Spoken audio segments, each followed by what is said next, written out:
thank you for joining on a Saturday evening and the beginning of a long weekend.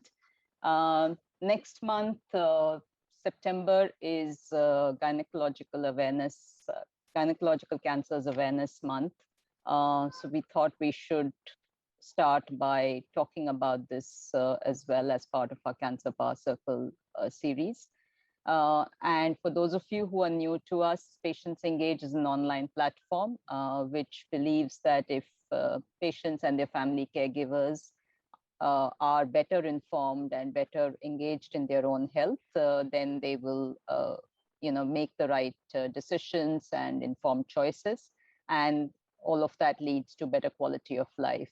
So if you're here to know more, that's you're on the right track. And we also strongly believe that we can all learn from each other and we'll be healthier together. And as part of the women's cancer initiatives that we've run, we've covered a lot on breast cancer last year and the year before that. We've had many survivors talk about managing different aspects after breast cancer, as well as how to manage things like lymphedema and side effects of hormonal therapy. We also addressed aspects around how cancer affects relationships, how do you talk to your children about cancer, how children respond to it, spousal relationships and friendships as well. We also have done a couple of series on cancer prevention and management of ovarian cancer. So we did this in Ovarian Cancer Day, which was in May, and we covered, we spoke to a few medical oncologists on managing ovarian cancer, plus we also have addressed cancer prevention. So today we are very privileged to have with us 3 cancer survivors. We've got Asha Sharma, who's an endometrial cancer survivor, got Havovi Bharucha, also endometrial cancer, and Mona Choudhuri, who is an ovarian cancer survivor.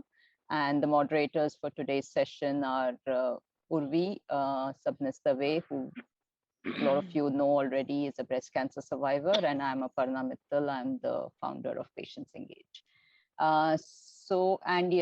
Guidance to attendees, the information that we're discussing is based on experience of panelists and it's not to be taken as medical advice. So please do consult your doctor for specific medical issues. The session is being recorded and you can post your questions on the Q&A if you're on Zoom, but if you're following us on Facebook or YouTube, we'll take your questions from the live feed. So, post in your comments and questions there. And as always, you can always write to us at editor@patientsengage.com. And if you don't want to miss any of our content, please do follow us. We are on Instagram, we are on Twitter, Facebook, and YouTube. And the recording of this will get uploaded on YouTube as well. So let me get started. Thank you once again. Oh, I think Sheetal's also joined. Hi, Sheetal. Hi everyone.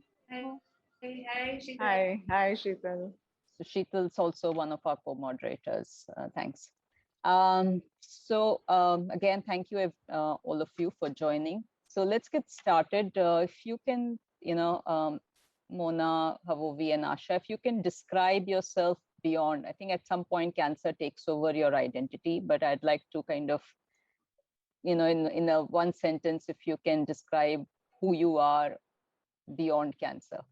So, Mona? Yeah, thanks, Aparna, and hello to everyone. Thank you for being here. I am a 55-year-old woman. I live by myself with my house help, Vidya. She's, I think, become a younger sister now. And I have a little dog, Bambi. So I've been through this journey of being diagnosed and the treatment, and up till now on my own, with the help of friends and a cousin and family there, online to support me. So that's been my story. I work and I worked throughout my treatment. So that in a nutshell is about me. Thanks. Thanks, Mona. Havovi? Yeah.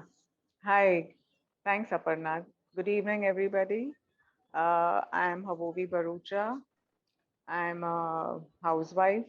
I worked for many years, but after my husband was detected with cancer in 2010, basically I've been at home, doing online tuitions and things like that. I've got two kids, uh, but just what I think Mona said earlier was, yeah, that I too live by myself since I lost my husband in 2018.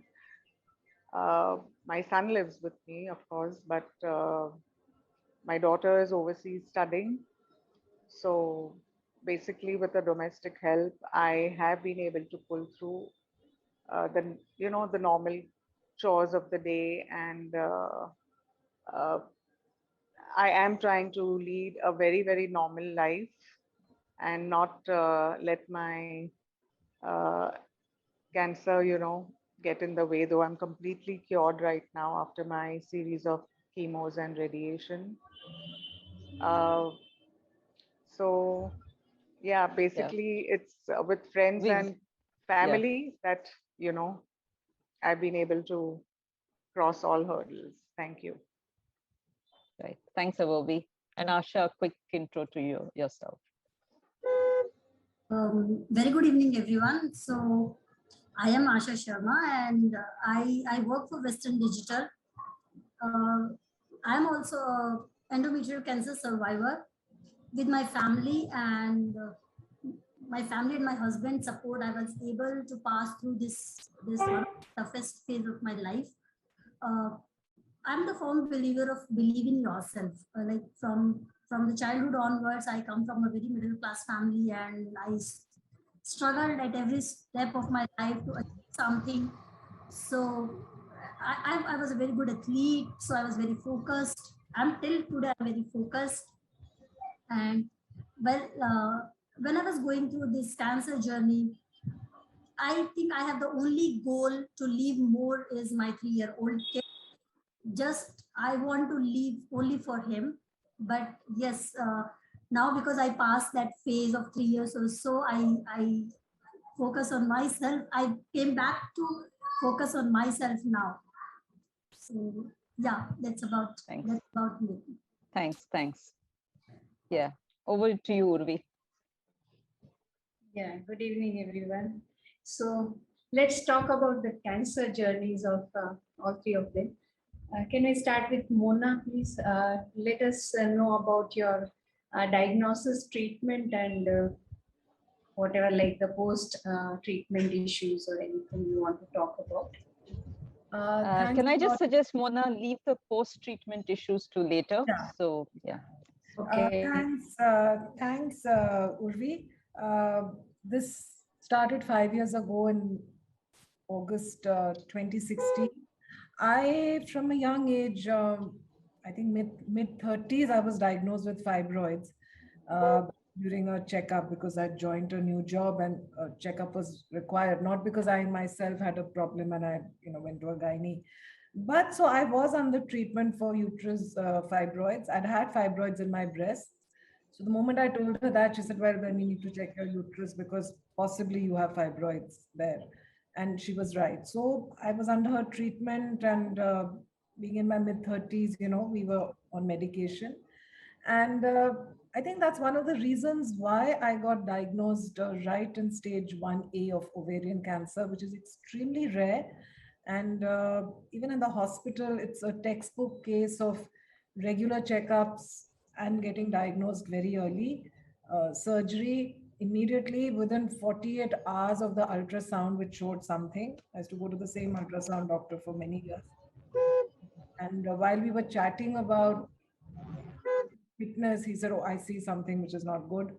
Within 48 hours, I was in the operation theater. And what's important is that my gynae immediately contacted one of the best oncosurgeons here and passed me on to an oncosurgeon.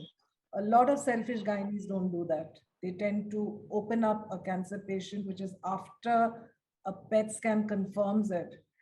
As much as a PET scan confirm, doctors want the biopsy, which is the gold check for confirmation, gold standard. So I was transferred to an oncosurgeon. So this is a message that tumors, gynae tumors, when it's cancer, should not be operated upon by gynaes. So there I'm very grateful. The surgery went well,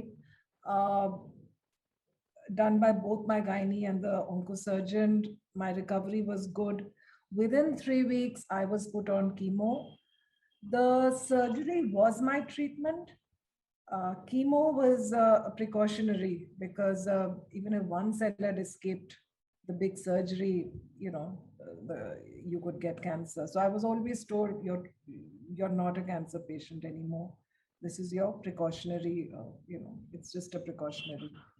But the pain from the surgery, was there. I used to always say, chemo was a breeze. Yeah, it was tough, but nothing like the pain. I think so that I always had issues with that. I worked throughout my treatment, again, indebted to my medical onco who said, you just have to work because you're not ill. What is wrong with you? So he said, I will not give you sick leave. You will just have to go to work. So I worked throughout. And, even today it's 5 years. I am so grateful to him because the message was, and which I am also a volunteer at the hospital where I was treated, that, chemo is medicine. Please do not treat it as something is going to harm you. It has side effects. Even crocin has side effects. So let's not be scared of it, deal with it, because the lives that chemo saves, nothing else. It is the treatment. So that is something I learned. And right from the beginning, that was my mantra, that be grateful that I can afford the treatment. I have the resources. I have the health to undergo treatment. I focused on my diet because, see, my mother had succumbed to lung cancer 5 years before I was diagnosed. So she survived. She was alive for 15 months since her diagnosis of stage 4 lung cancer. So I was quite familiar with the drill of the diet and, keeping hemoglobin levels up and the high protein. So I focused on my diet throughout. My hemoglobin levels were high. Even the dietitian in the hospital used to get quite amazed that how do you keep it so high? So with correct eating, good protein intake, active lifestyle, I went for parties, I went for, dinners, get-togethers, everything. I didn't deprive myself of anything. And I was just careful and I rested when I was tired. So I led a full life. It was not easy because, hair had fallen off. I got a wig because I was working. And at that time, I didn't have the, what is it called? I couldn't go without my hair. Maybe I could do it today, but at that time, no. I just got a wig. So the journey was good. During my chemo, I was alone. A cousin flew down from America as soon as she heard that I was going to get operated. Within a week, she was here. So I'm ever grateful to her, just for being here when they shaved off my hair. And that was the time I really cried. It was very hard to go through that. But on the first chemo, everything went well. And it's been a great 5 years. What happened a little later is, I think we're coming to post-treatment issues later, right? So, so this was my journey with my treatment, my surgery, chemo, and looking back, it seems like a hazy memory. It's 5 years. I just completed 5 years early this month. So, yeah, that's been my diagnosis and treatment. Thank you. So let's hear it out from Asha now.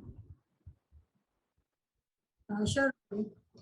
Mine is a little bit different completely different from Urvi, I can say.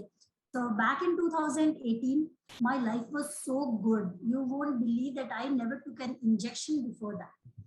And sometime in April time frame, I started getting my irregular periods. And initially it started with only some strains. And within a month, it became like 15 days by twice in a month. And very soon I was like getting almost weak, and it turned it, and overnight it turned it like every day I was getting my periods. So from June from June to till my surgery didn't happen, I was on my periods on every single day, night. Okay, so when I was like only spotting, like only strain, I met with a gynecologist, and she asked me to do some blood test and so, and my sugar was not sugar, I should say, my HbA1c was pretty high, and she initially thought that because of sugar it is high. Through gym and all, somehow I reduced my HbA1c, and it reduced within a month. I was able to reduce it from 8.5 to 6 point something also. But more than my sugar levels, I was more worried about my periods, because I was more irritated because of them. It's at a point of time, I came to a stage where like I just go to the washroom, and as soon as I come back to my seat, I'm talking about in my office timings, I have to go back to again to washroom, and I have to change my pads. I was almost reaching to into that state. So so I met to a proper gynec. I tried to reach quite a few gynecs, and one of them told me to go for a proper ultrasound scan. So that I did it, and my ultrasound showed some fibrosis. Initially, they told me that only that it is a fibrosis in your uterus, and the gynec told me that I'm not the right person who can operate it, and she only suggested me one of the hospital and one of the doctor. I reached to them. That was very far from my house. You can believe that almost every day I used to travel 40 kilometers traffic in Bangalore. But because I was suffering a lot, I was traveling. Because my age was just 33 years old, they didn't believe that it could be a cancer. Even that doctor was pretty sure that it is a fibrosis. But I was suffering a lot because of this continuous bleeding, early morning meetings, and I was sleeping in those meetings. I have to take care of my son also, my home chores also, and it became every day it became very, very difficult for me. After 3 months, what happened is I told to that doctor, look, I don't know whether whatever talking about fibrosis or some disease which you are talking, I don't know what will be the side effects of that. But one thing which I'm pretty much sure is if I continue bleed like this, I'm going to be anemic. Or I don't know, I might faint somewhere while driving, or might be in office itself. I don't know what it can happen, because I realized those kind of symptoms in myself. And I pushed them to go for my first surgery. I told them, if you're not going to do it, I'm going to change my doctor. I'm going to another hospital, because first 2 months, they was only giving me the medicines to stop my bleeding. And those medicine was not working. Almost every week I'm visiting them, and they keep on adding, those medicines. They're increasing their frequency, they're increasing their doses, and nothing of them was working properly. So my first surgery happened, and the biopsy report came.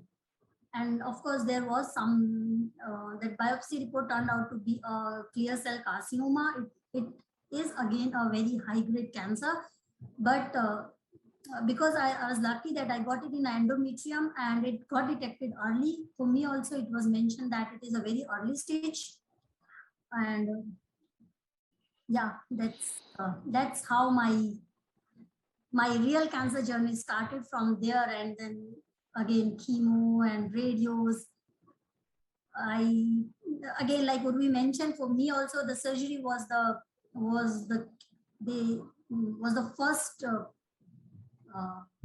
first cure, we can say.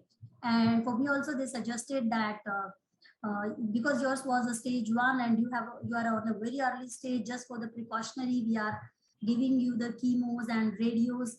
My chemo cycle was pretty less. It was 4, but for me, the chemos was not for 1 day. It used to be for 3 days, because it was a very rare kind of a cancer and there is not a proper medicine for it. So it was like more of an experimental phase. So I used to admit myself a day before when chemo has to happen. So 1 day I used to infuse one kind of medicine, then it has to be flushed it out, and in the next day again it was to the new medicine. And when I went to my first chemo, I still remember the pain which had in like the post surgery pains and all was still didn't go for me, because they removed my all uterus, ovaries, fallopian tubes, everything was removed it off. So I was still trying to bear that pain, and yeah, so that's that that was the Right. it was the part. But anyway, that part is gone. Yes, but yeah, other than, there are so many things happens in chemo. Yeah, I do have taken care of my diet. Luckily my mom and my mother-in-law both was there to help me out, and they have taken care of me like anything. And my office people also a very big support for me, actually. When my hairs felt like, when I was born, you won't believe, they used to come and they used to tell me, you are looking so cool, you're like you turned up with a new personality. We love that personality. So yeah, I was like surrounded by very positive people around me. My VP and all people used to call me, and my manager used to check on my health. It was really motivating for me. So I would say I was surrounded by a very positive energy. Thanks. Yeah. Once again, good evening, everybody. So my journey, I mean, rather my detection was done in the year of 2019. So it's like I'll complete almost 2 years in October, where my surgery was done. I went through a similar experience, which people here have shared, Mona and Asha also. I was bleeding, thinking that, okay, you're in your mid-50s, so uh, it's time for menopause. And the normal thing was, like everybody said, uh, yeah, this happens. Generally, it happens. You will bleed for 2 months, sometimes once in 3 months. But in my case, it started off with, every 10 days, I would get spotting. Then the frequency increased. And I think 4 or 5 months down the line, I started getting unbearable pain. Like, how you're getting cramps when you're getting your periods, when you're a young girl, and you pop in some painkillers, and you say, okay, that's it, which did help me initially. But then it started, like, the frequency, and then the pain became so unbearable. But I tolerated, I bared the entire thing for almost a year before my very good friend of mine, my best friend in the colony where I stay, she insisted that, I should go and see her gynac. So, okay, one day meeting was fixed and I went, and the normal procedures, okay, do your blood test, do this. She put me on some painkillers, and she asked me to do a sonography. Well, the sonography didn't show anything.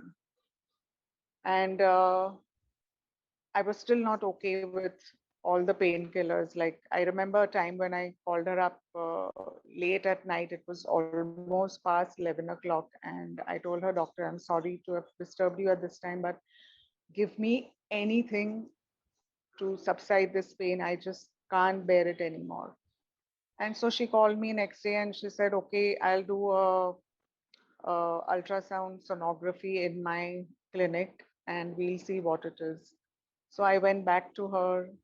We had a sonography done, and she said, I can, see some a little lumps in your uterus. Of course, internal examination was done.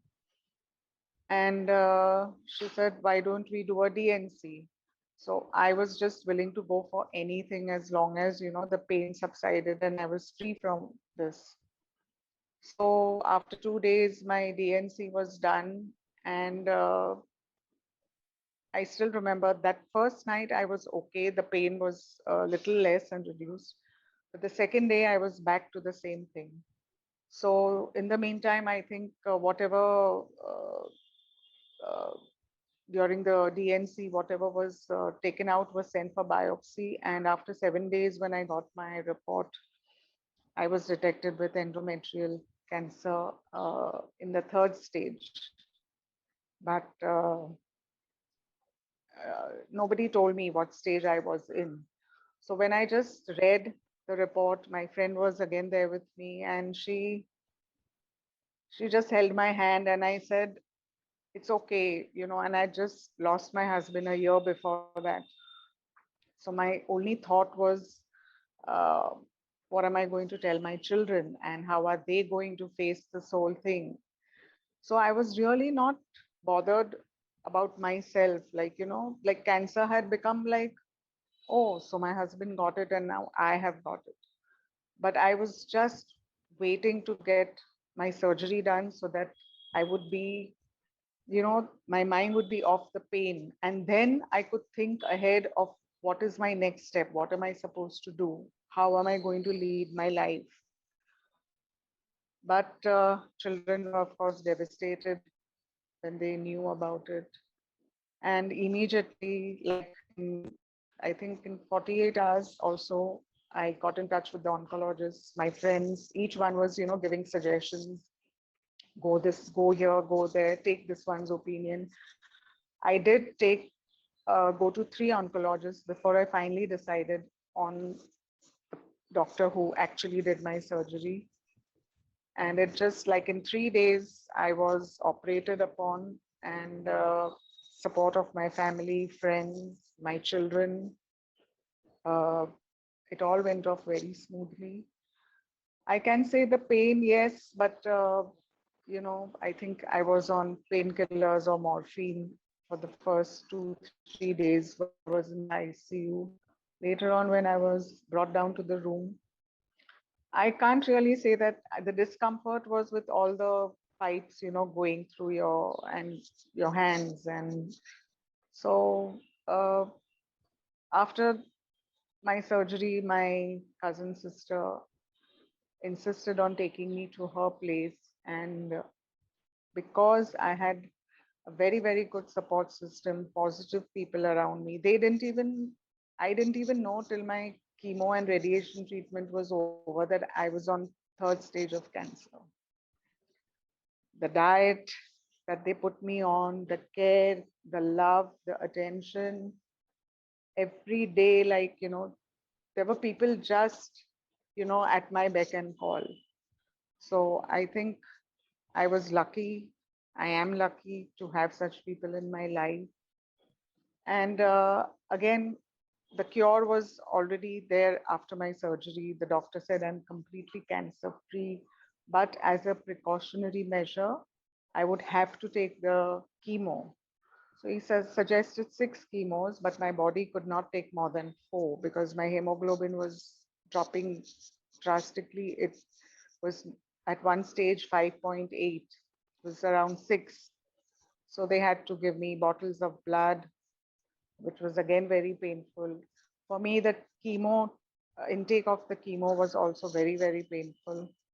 The side effects were bad, throwing up, you know, feet swelling up, no sensation on your toes. I still don't, even after a year of my chemo is over, but still, I can't feel anything on my toes. They are numb. They are better than what it was, but it's still there. The Right. radiations were also okay. The doctor said radiation would be like a piece of cake. If you've gone through chemo, radiation won't be anything. But maybe it differs from individual. So I did have vomiting sensations, loose motions, again during my chemo. But I'm done with all that, and I'm only looking up to positive things happening, good things happening in my life from now on. So that's been my journey. Thank you. Thank you, all of you. Thank you. Thanks, Aparna. So, you know, let's talk a little bit. I think you've all talked about the initial symptoms, the diagnosis. For some, it was easy. For some, it was challenging. and then the treatment itself. And you've kind of all, done this now 3 years, 5 years. What were some of the issues you faced right after the treatment, and what are the ones that you still faced? I know, Havovi, you alluded to it a little bit, but maybe Mona, if you can start by some of the issues that kind of were there after the treatment and which continues still as well. I was told in the course of after my surgery that small meals and high fiber would be something I needed to focus on. Small meals, because the surgery is it's quite an invasive surgery. They remove the omentum. So I was told your digestion will never be the same again. So it's small meals, high fiber. And within a year or just over a year, I got acute pain. It happened 2 times in my abdomen, unbearable pain. I thought it was like gastroenteritis, so I was throwing up, but then rushed to the gastro, took an x-ray, and it was an intestine obstruction. I was lucky again. It was not a very bad case. There was no perforation of the intestine, but I was just admitted, put on the drip for like 3 days, no food, absolutely no food. And, and then it slowly went away. I had to go for a CT scan. And, so that was very scary because, when you, after cancer treatment, even a little boil, any growth or anything, your first thought is, oh my God. So I remember the panic and the fear, intestine obstruction and all of that. I was in touch with my surgeon. I didn't go back to my hospital. I went to a nursing home near my house because the gastro there was good. But yeah, that was very scary. So that happened a year after my treatment and within a year of my chemo. And the pain continued. I used to get a lot of pain, but just carried on. I was told that, every 4-5 months, there'll be a 5 to 10% reduction in pain where the surgery was. So I said, okay, I'll live with that. In 2018, November, I flew to Singapore. That was my first international flight. And I had spoken to my doctor saying, I'm going. They said, yeah, of course, have a good holiday. And when I got there, I had pain in my leg the next day, ankle, and it was swollen. I was there for 4-5 days. I just limped through my holiday, came back, rushed the ortho. I thought it was problem with the bones or something. And, the usual ultrasound, blah, blah, blah. And the ultrasound showed up varicose veins. And so I was wearing a compression socks for that. And there's no treatment really. And I was told, just do this and keep exercising and whatever. A year and a half later, like last year, 2020, it flared up again, and it was then diagnosed as lymphedema.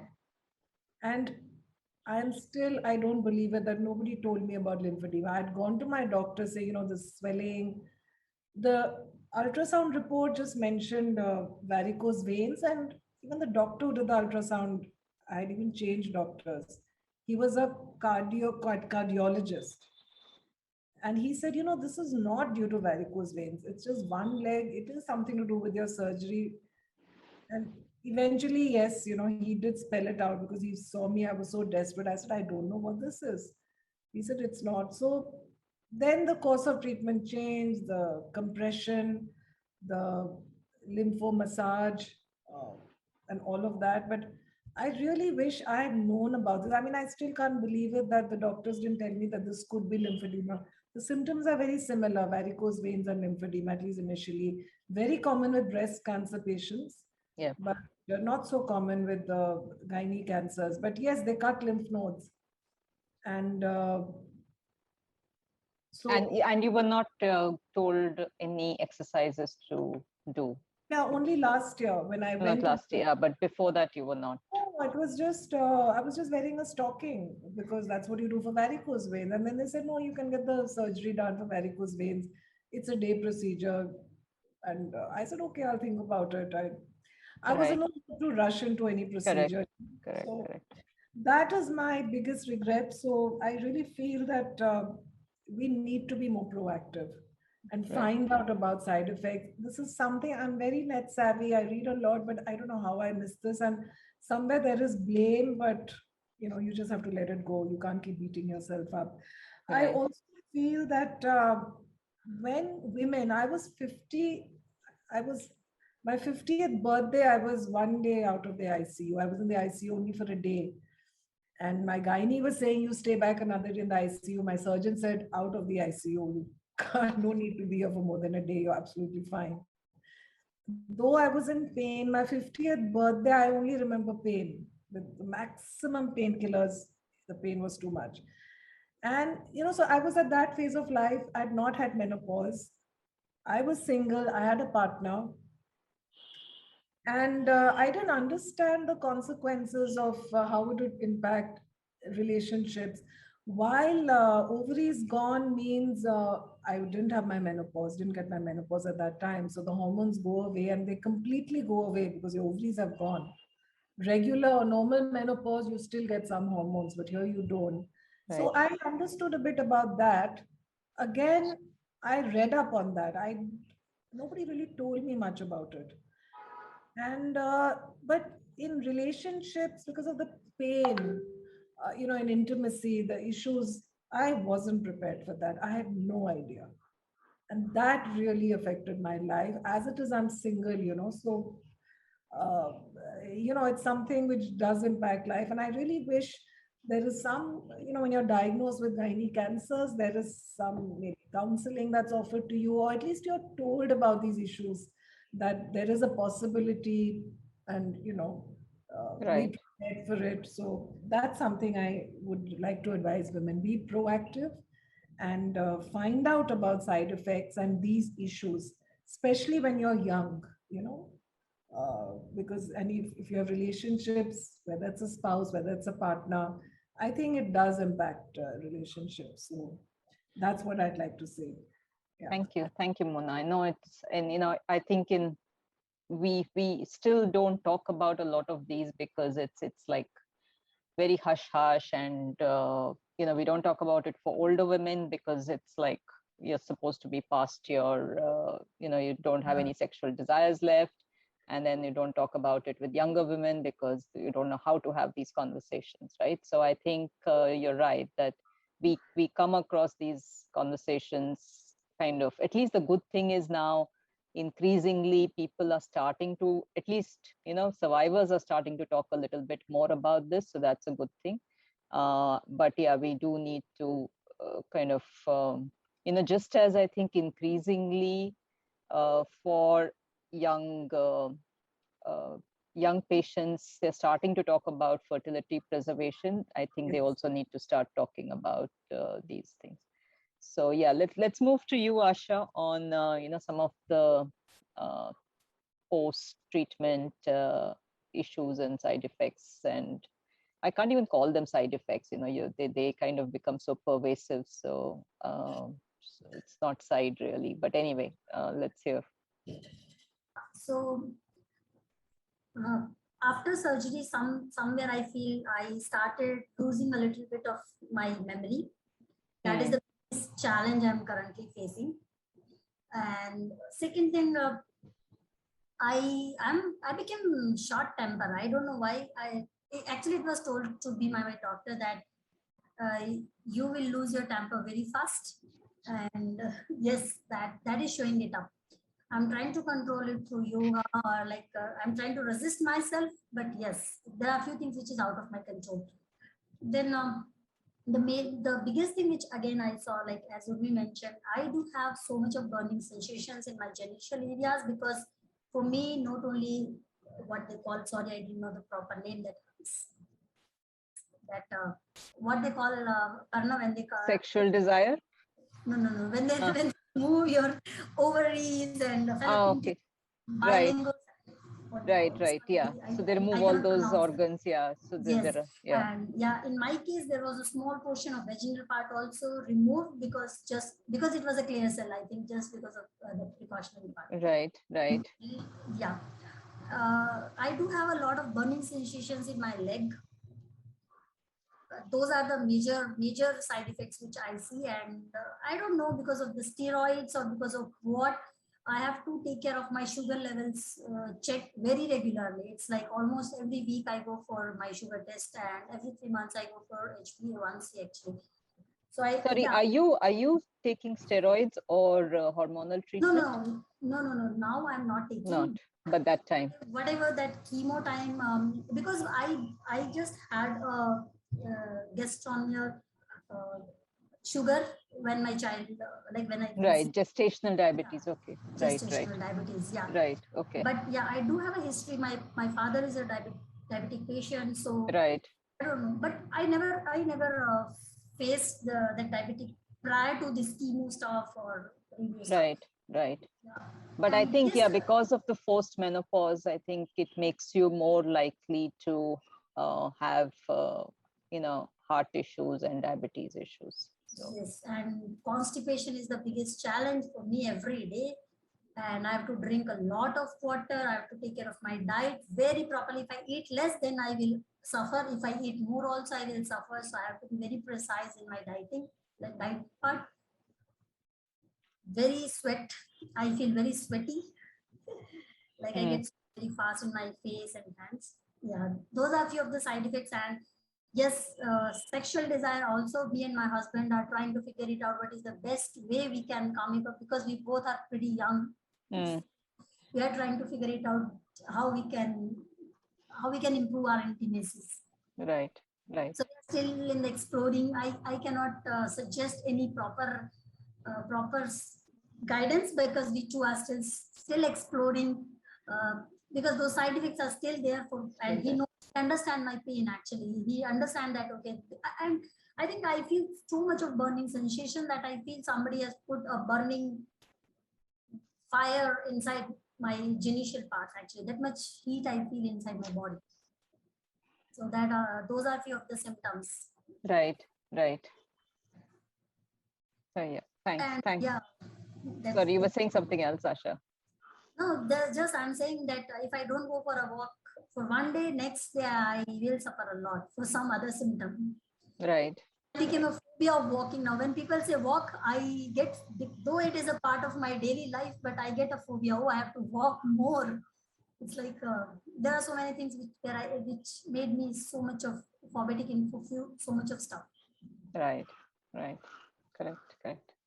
Thanks, Asha. I think again, kudos to all of you for sharing, because I know you don't have answers, but even sharing helps people who are going through it understand that they are not in this alone. So I think that's important as well. Havovi?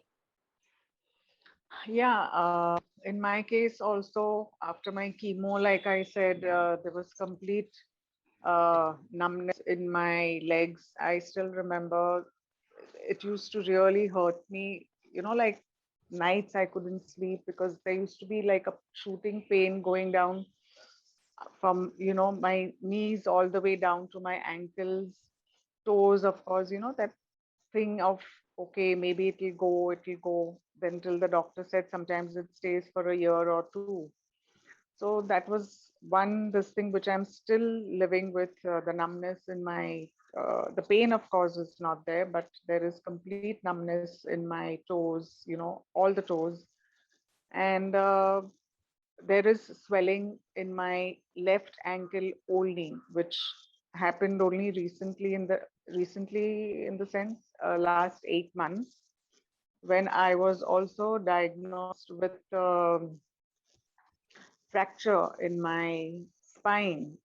Now, this was due to lack of calcium uh, uh, in my body, of course.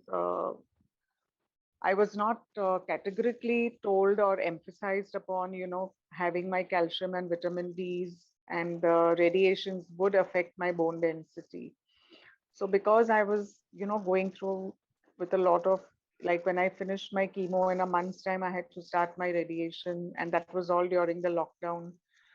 And like I said, the radiation also made me feel sick. So I just decided of my own, not knowing that I was harming myself, and I just stopped taking calcium. and everything else, like no vitamins, nothing except for vitamin C because of the COVID. Till for 3 months or 4 months, I stopped taking everything.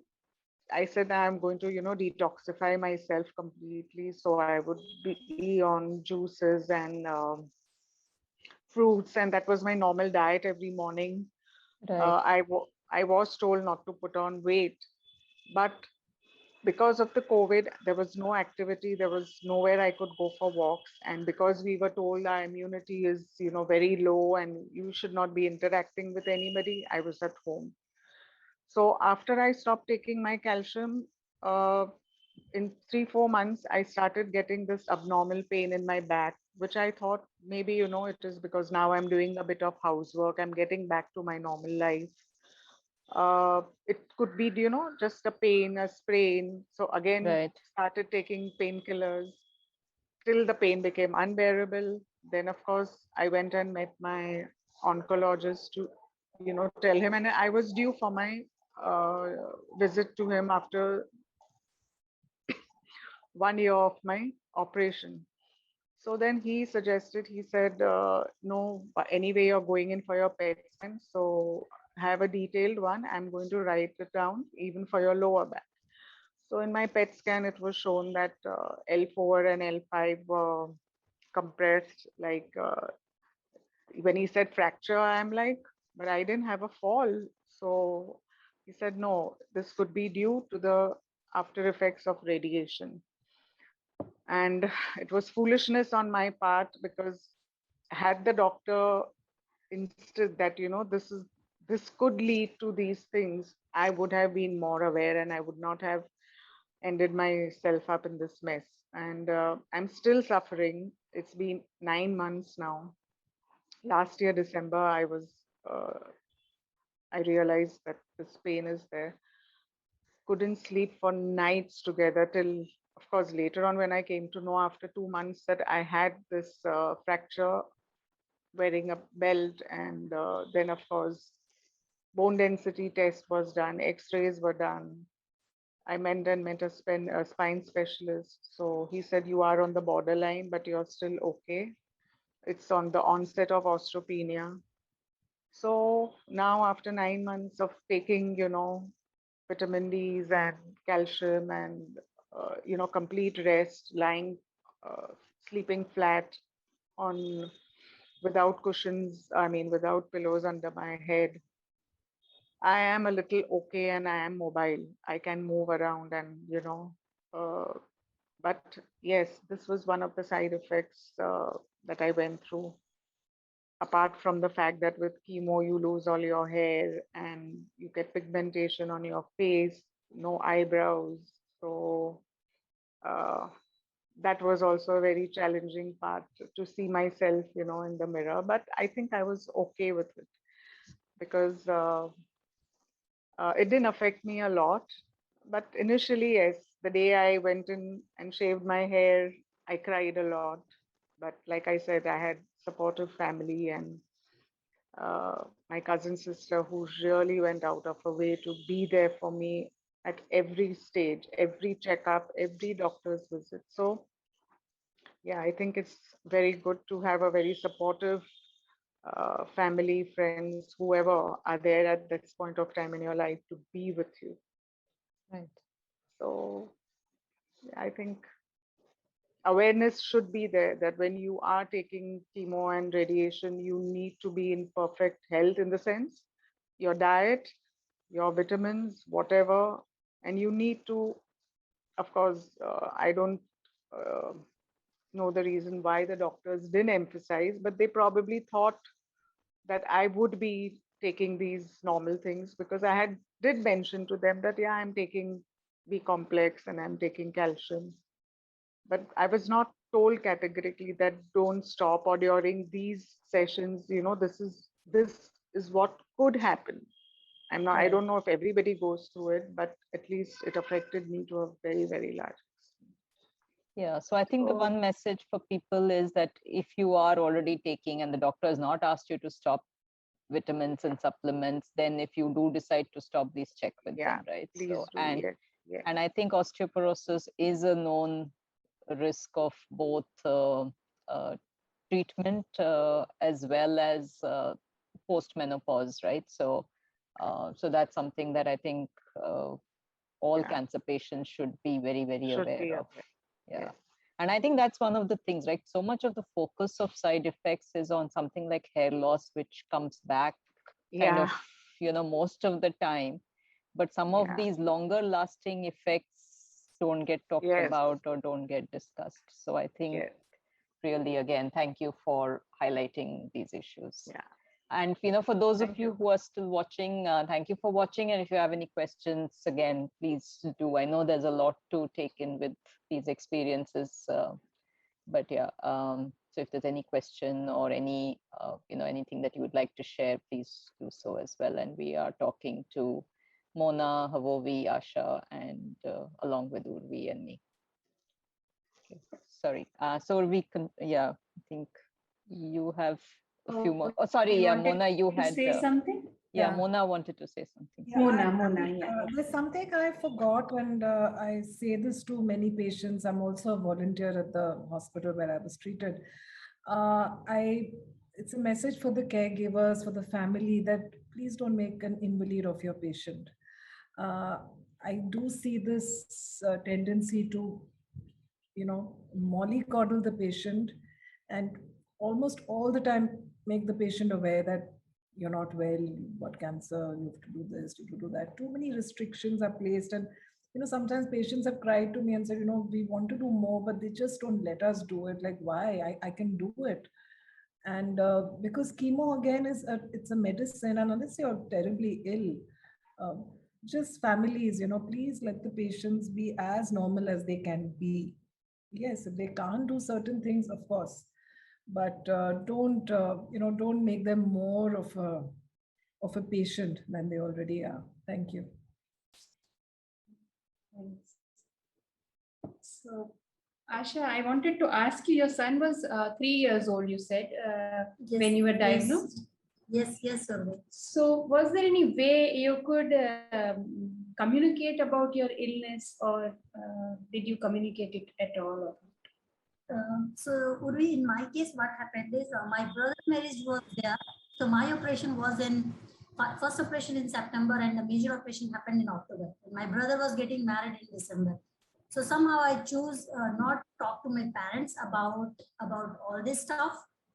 I thought let the marriage happen, and coincidentally my chemo was starting just after that marriage actually. So I thought after the marriage I will tell them that they will postpone all this stuff. They have their plans. So while this operation was happening, my husband doesn't have an option. So he took my son to the hospital, and he saw me everything. Like he saw me starting from ICU to coming to the normal room, and he saw everything. He saw me in pain, and suddenly my son grew up. Actually, he was not at all a 3-year-old kid, especially at that time. He understood that, okay, my mama is in pain and I have to be very careful. I should not, like, he's a very active kid. He used to jump on me somehow as like, and suddenly he used to touch me with a very soft hand, and he understood that, okay, my mama is in pain. And he used to talk to his father first before talking to me actually. Papa, should I talk this to mama? She'll be happy. He used to say like this actually.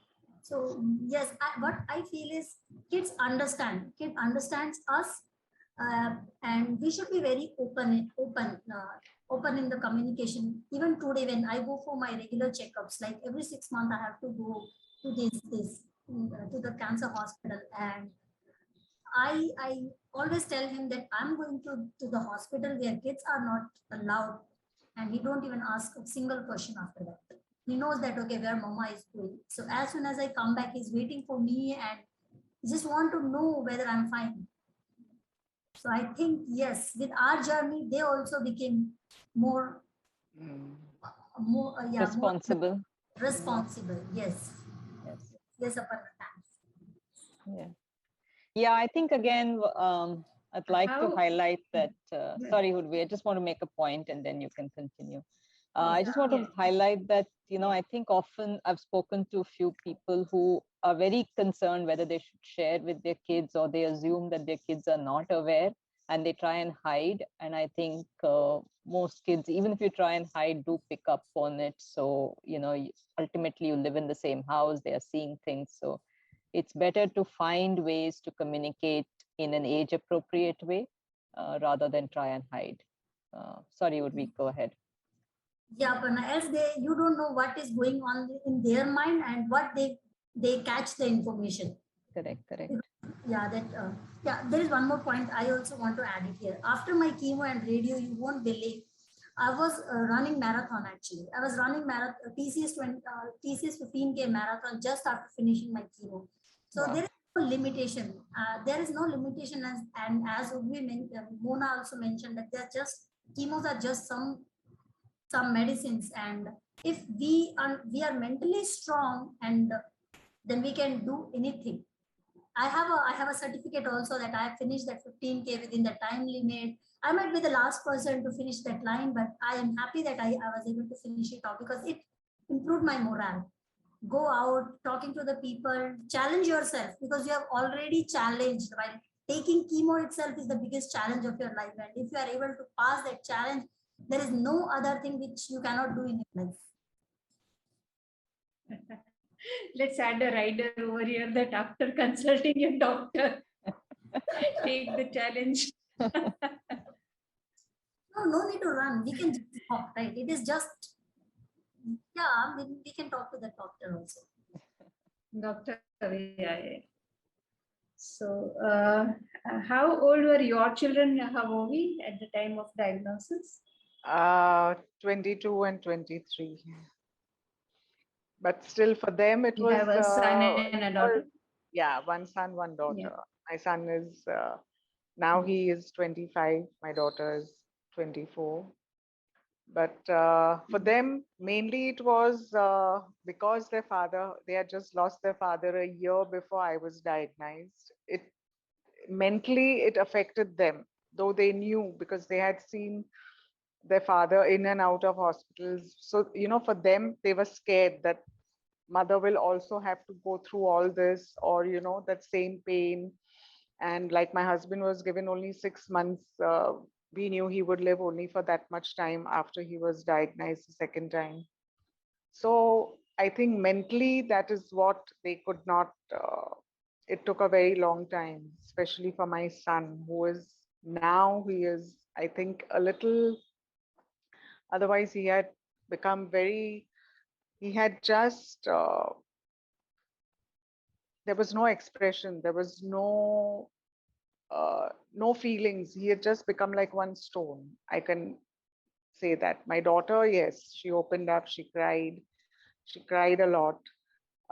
But she was my main support also, because she stood and she said, we will, and you are completely okay, and there is nothing wrong, and we'll get back to life. And even now she says, go out, meet people, do this, do that. Even if you have to color your hair, and if you have to do this and that, and like, just go back to being your old self. So it does. Even though they are old enough, I think for them, it's at the end of the day, it's their mother who's gone through and no father. So I think I had to do that, play that part of, behaving that I am completely okay. There is nothing wrong with me. And I'm just fine. And, I even insisted that my daughter should go overseas and continue with her master's degree. And I will complete my chemos. I had completed my chemo, but my radiation was still left. So I think with seeing my enthusiasm, my daughter took that stand and she said, okay, I know you're in safe hands and you will obey and you will do what is required to be done. So Yeah. Did you consider taking a professional help like a counselor's help or something? No, not really, because like I said, my cousin sister and her husband were enough to counsel me. In the sense, there was always a lot of positivity around me. My diet was taken care of, and like we went out, we did everything. It's just that because I used to get tired, the surgery was a 5-hour surgery that I had undergone, because what had happened in my case is that the cancer had spread outside. So my nodules were also affected. So the doctor had to, the surgery was all the way from my breastbone down. So that that part, and I could not bend down, I could not do a lot of things physically because of the surgery and the stitches. It took a while for them to get healed and for the pain to subside. So I used to get tired very easily, and my intake of food had reduced drastically. So for 6 months I was on complete vegetarian food, complete, I could say vegan, no milk products, which was monitored by my cousin at all times. So, but I think now that I'm back to my normal, I feel like I'm just normal. I do all my housework. I try not to bend down because of my back issue, but otherwise, apart from that, I'm completely normal and back to, you can say, like as though nothing has ever happened. So,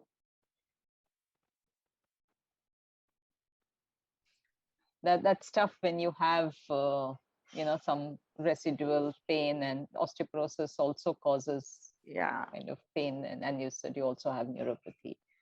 yeah, But yeah, I think it is important to try and do as much as one can. yes, true. Just a couple of questions. I know I asked Mona you whether you were advised any exercise. Were either of you also, Havovi, Asha, were you advised any exercises? Not exercises as such, but the doctor had told me very categorically, you cannot afford to put on weight. Because when I went for my first checkup, I had put on 3 kgs, and he said, okay, this is it, that's the maximum.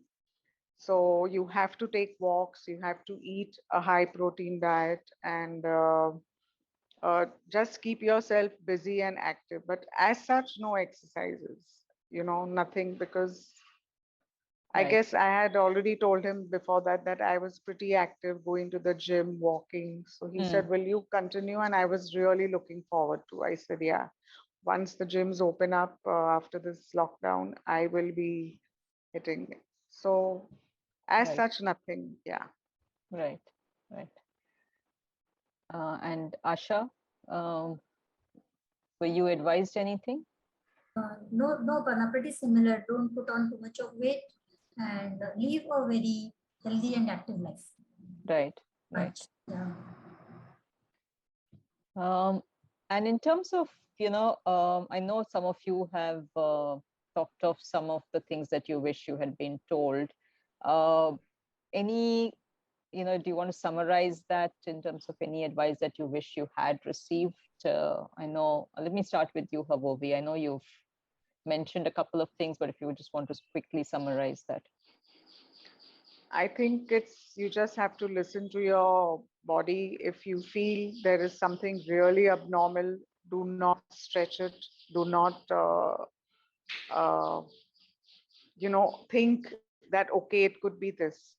Had I, gone earlier and listened to the symptoms that my body was, actually telling me, I wouldn't suffered so much and been in, I think, the third stage. It would have been detected earlier, probably. Uh, I think that's what I would like to share with the viewers, that please listen to what your body is telling you, and Right. do not bear the pain endlessly thinking it's going to go away on its own. There has to be something wrong with your body. That is why you're getting that pain in the first place. Correct.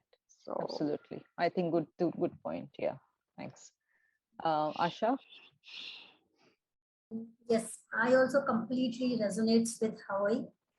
And other than that, few of the lighter notes. Yeah. So today nobody is ready to give me the life insurance. Okay. So seriously, I am No, it is a serious saying issue. actually, It is serious yes, issue. yes, Yeah. because I went through the same thing. Nobody yes, wants to.